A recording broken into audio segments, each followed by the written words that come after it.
Even though it's winter, weather conditions are perfect today for high fire danger. Yeah, Torx V's Ashley Wheeler is live this morning in Turley with a warning from local firefighters. Ashley. Well, Corey and Travis, it may not look or feel like it right now, but later in the day, a fire weather watch is set to take place, and all the ingredients are there for the potential spread of wildfires. And now, believe it or not, winter is usually one of the worst times of the years for wildfires. More than 1,700 acres were scorched in western Oklahoma just last January. Captain David Morgan with Turley Fire and Rescue says the first frost kills the grass, causing it to go dormant. That dead vegetation, plus the low humidity and high winds, is the perfect recipe for the spread of wildfires. Morgan says they've had bad fires in the past, but thankfully can always get the help when needed. With us being a volunteer department during the daytime, most of our guys are at their paid job. The resources we do have is mutual aid. We've got a few paid departments around. Very easy for us just to get on the radio, ask for help. Now, most of the wildfires the department fights are started by accident, which is why Morgan is asking everyone to just be a little cautious today and not to burn any trash.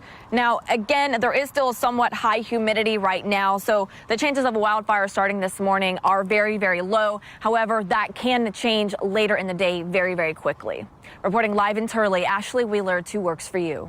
All right, thank you, Ashley. And let's turn to meteorologist Clint Boone on when exactly we could expect those high winds and high fire danger to ramp up. It looks like pretty much that time frame is going to be about 1 o'clock through about 5 o'clock today. Humidity drops off, winds really shoot up, and the fire weather watch has now been upgraded to a red flag fire warning.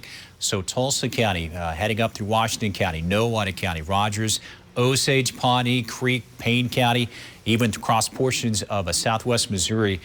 Conditions do exist for the spread of wildfires. Now, the humidity values this morning, not all that high, or actually not in the critical category. We're at 44%, 92% up in Bartlesville. By afternoon, the humidity values are going to drop off anywhere from about 20 to 30%, along with those gusty south winds and those mild temperatures, leading to the high fire danger conditions for us. Temperatures this morning starting off in the 30s and 40s. You're going to need to grab that jacket, that morning drive. Mostly sunny, 40s when you head home. More clouds, again, very breezy. So if you do drive any high-profile vehicles, that wind's going to be shaking you about with temperatures in the 60s. We will talk about storm chances and even maybe some snow chances by the weekend coming up here in about 5 minutes. But as we check out traffic, we are still monitoring one accident across the metro. And as we look at that, if you're just waking up with us, that is going to be right around 169 and I-44. And then as we check out some drive times for you this morning on Turnpikes, Muskogee into downtown, about 47 minutes. Hallett to downtown, 30 minutes, 42 minutes from Stroud to Tulsa. Guys. All right, thanks, Glenn. Well, some much-needed rain relief in Australia is going to help with the ongoing wildfires. Coming up, why this reprieve, though, won't last long as firefighters work to battle a new threat. And this is where the squirrel had made its little nest. A family returns home from vacation to find their home trashed by a squirrel. The shocking amount of damage done and why insurance isn't covering it. A state of emergency is being declared in Puerto Rico after it was struck by a series of earthquakes. Yeah, that includes a deadly 6.4 magnitude quake that struck the Caribbean island yesterday. The earthquake killed at least 1 person, knocked out power across much of the island, and caused significant damage. Churches and schools were leveled, and many elderly residents had to be carried from their beds. Witnesses say the quake lasted about 30 seconds. Firefighters in Australia are relieved to see some rain today, but there's some concern over the thunderstorms that are accompanying it. The New South Wales Fire Commissioner says lightning strikes can often linger in trees and root systems, which could spark more flames whenever hot and dry conditions return later on in the week. Firefighters are patrolling for the strikes and trying to prevent this from happening. 26 people and hundreds of millions of animals have died in the wildfires so far.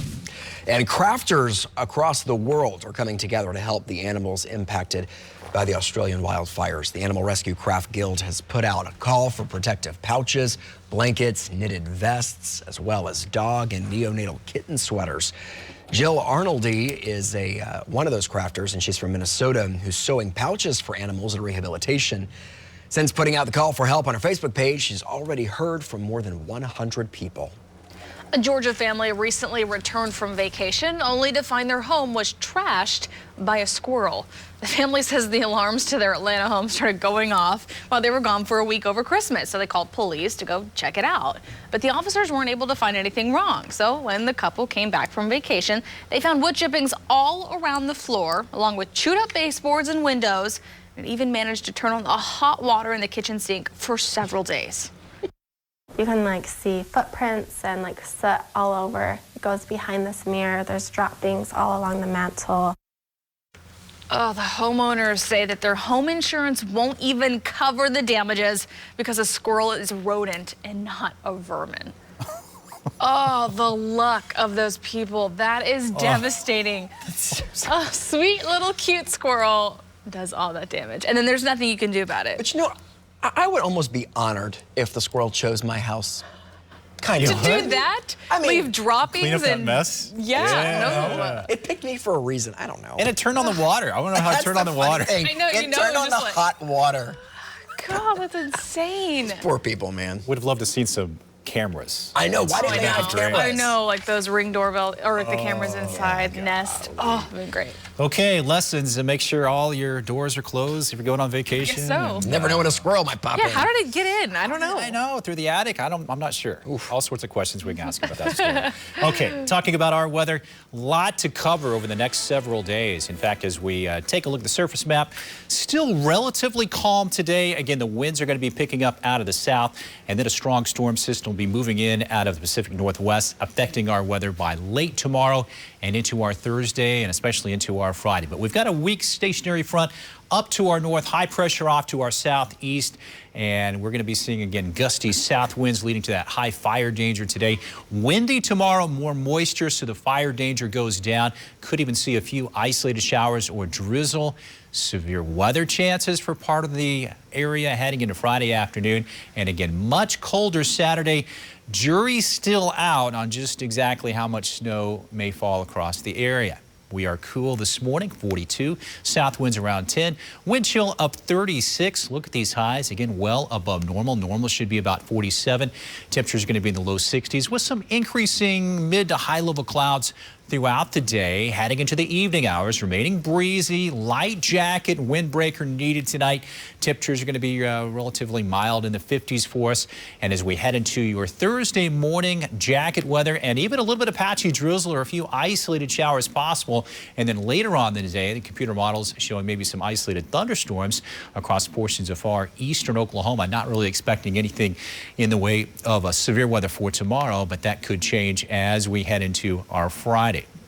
Forecast highs tomorrow, still balmy as we're going to see highs in the middle 60s. Now, heading into Friday afternoon, there is that risk for some severe weather. In fact, there's an enhanced risk far southeast Oklahoma, southwest Arkansas, Muskogee, Henrietta, McAllister. That's a level 2 or slight risk. That's a yellow color. And then the green color from Bartlesville, Tulsa, all the way back towards Oklahoma City, a level 1 or marginal risk. Basically, we could see some storms develop with some strong winds and even an isolated tornado threat, I think, across portions of far eastern and southeast Oklahoma late Friday and into our Friday night. So future track